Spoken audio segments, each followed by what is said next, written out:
আসসালামু আলাইকুম রহমতুল্লাহি ওবরাকাতু। আলহামদুলিল্লাহ ওয়াহদা ওয়াসসালাতু ওয়াসসালামু আলা মান লা নাবিয়্যা বা'দা। সম্মানিত দর্শক, নিশ্চয়ই আপনারা সুস্থ আছেন। আলহামদুলিল্লাহ, আমি সুস্থ আছি।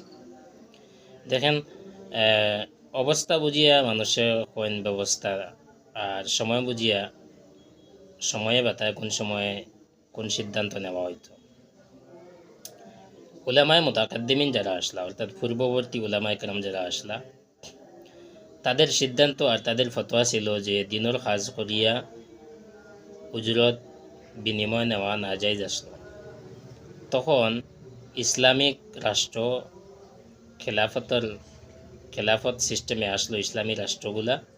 গতিকে এই ফতোয়া আসলো রাষ্ট্রের পক্ষ থেকে, বাইতুল মাল থেকে তারারে উজরত দেওয়া হইতো। তাদের বরণ পোষণ, তাদের খরচর দায় দায়িত্ব বাইতুল মাল থেকে আদায় করা হইতো। এই ফতোয়া ছিল উলামায়ে মুতাকাদ্দিমিন হলর। কিন্তু পরবর্তীতে যখন সময়ের পরিবর্তনে ইসলামিক রাষ্ট্র, ইসলামিক হুকুমতগুলো আস্তে আস্তে যখন শেষ হয়ে গেল আর গণতন্ত্রের দিকে রাষ্ট্রগুলো আই গেল, তখন উলামায়ে মুতাকাদ্দিমিন যারা, তারা এই ফতোয়া দিতে লাগছে যেহেতু রাষ্ট্রের পক্ষ থেকে আর যারা দিনের কাজের সাথে জড়িত, নিজের ইনকাম উপার্জন করার সময় তাদের কাছে নাই, তো এরা দিনের কাজের সাথে জড়িত থাকার কারণে তারা এখন কম বেশ একটা বিনিময়, একটা উজরত তারা নিতে পারবো। এই ফতোয়াটা উলামায়ে মুতাআখিরিন নকলে এই ফতোয়া দিছেন, জায়েজের ফতোয়া যেটা দিছেন। আমি যেটা এই কথা থেকে কইতাম স্যার, এটা হইল গিয়া সময় বুঝিয়া, অবস্থা বুঝিয়া মাসলা কোনো সময় পরিবর্তন হয়। উলামায়ে মুতাকাদ্দিমিন যারা আসলা, তারা এই যে বিড়ি, সাদা সিগারেট, এগুলারে তারা মকরুহ হইছেন। তো কোন পরিপ্রেক্ষিতে তারা মকরুহ হইছেন? তখনকার হয়তো অবস্থা এক ছিল, বা তখনকার যে নেশাগুলা আসলো এই বিষয়ে, তখন হয়তো এটার মধ্যে কোনো পরিবর্তন আসলো, বা এটা নেশা জাতীয় আসলো না, বা ক্ষতিকারক আসলো না। এক অর্থ। আরেক অর্থ হইল গিয়া মকরুদি মুরাদ মকরু তেহরিমি, অর্থাৎ হারাম। এখন যেহেতু সময়ের পরিবর্তন হয়েছে আর এই বিষয়গুলা নেশা হিসাবে এই কথা পরিষ্কার হয়ে গেছে, এই বিষয়গুলা, এই জিনিসগুলা নেশা হিসাবে পরিষ্কার হয়ে গেছে। পরিষ্কার এগুলার মধ্যে নেশা আর মানব জাতির লাগি কোনো ক্ষতিকারক, এটা পরিষ্কার হয়ে গেছে, এটা অস্বীকার করার কোনো সুযোগ নাই। গতিকে উলামায়ে কেরামখলর এখন দায়িত্ব হইব যে এই বিষয়গুলারে পরিষ্কার হারাম ফতোয়া দেওয়া, পরিষ্কার হারাম ফতোয়া দেওয়া এই বিষয়গুলারে। এই বিষয়গুলা আর মকরু হিসাবে চলে, সমাজের মানুষ নেশা থাকি বাইর হইতে পারত না।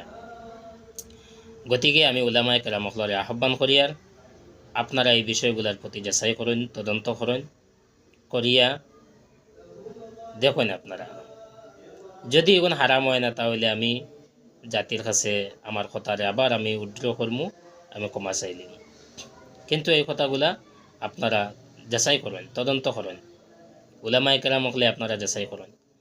আমি একার পক্ষে সম্ভব নয় প্রত্যেক মানুষের কাছে এই বিষয়গুলা, হারাম কথাগুলো আমি পৌঁছাইতে পারতাম না, আর সবার কাছে আমার কথাগুলা গিয়ে পৌঁছিত না। গতিকে প্রত্যেকে আমরা যদি এই বিষয়ে সচেতন হই, আর উম্মতরে যদি আমরা নেশা জাতীয় হারামটাকে যদি বাঁচাইতে চাই, তাহলে আমরা প্রত্যেকে এই বিষয়ে সচেতন, সতর্ক হওয়া লাগবো। আমি এই কথা জানি যে আমরা অনেক মেশা বকলে হয়তো কেউ সাদা খাই, হয়তো কেউ জর্দা দিয়ে পান খাই। আল্লাহকে বাঁচতে আমরা প্রথমে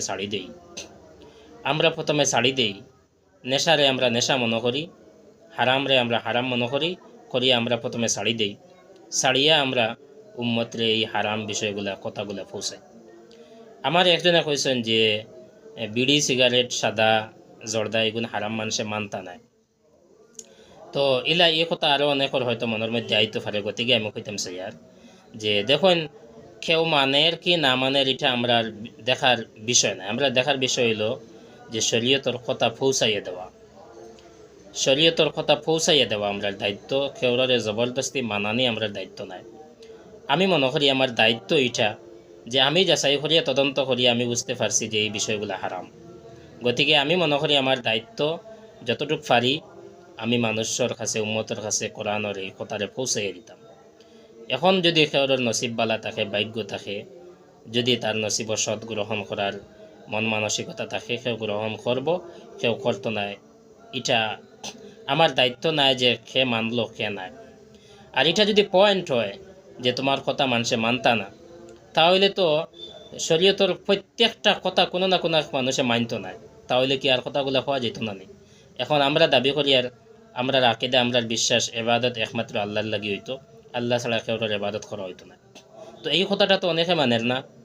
যারা আল্লাহ ছাড়া অথবা আল্লাহর সাথে আরও অনেক রকমের এবাদত করে, অনেকের পূজা পাঠ করে, শরিক করে, তারা তো এই যে এক আল্লাহর এবাদত হইতো এই মাতিটা তো তারা মানেন না। তো এখন আমরা এই কথা এখানে খাওয়া বাদ দিলে নি যে এবাদত একমাত্র আল্লাহর লাগি হইতো না, কখনো বাদ দেওয়া যেত না। আমরা কইতে থাকতাম এবাদত যত রকমের এবাদত হইতে পারে এটা একমাত্র আল্লাহর লাগি হইতো, এবাদত পাওয়ার যোগ্য একমাত্র আল্লাহ তাআলা, এটা আমরা কইতে থাকতাম। সে মানের সে গ্রহণ করের এদিকে চিন্তা করলে আমরা মূল কথাটা কোয়া বন্ধ হয়ে যাব, এটা চিন্তার বিষয়।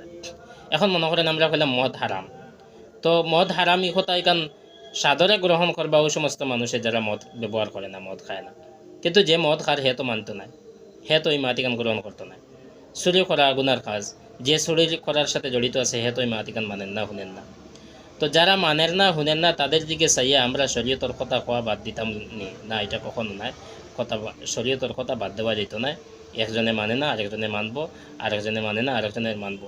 এটা আমিও মনে করি যে প্রথমেও কেউ শুনতেও যে বিড়ি সাদা সিগারেট জর্দা এগুন তোরে হারাম কেউ শুনিয়েও মানি লইব আর বাদ দিলেইব, এটা আমিও বুঝিয়ে না, ঠিক আছে।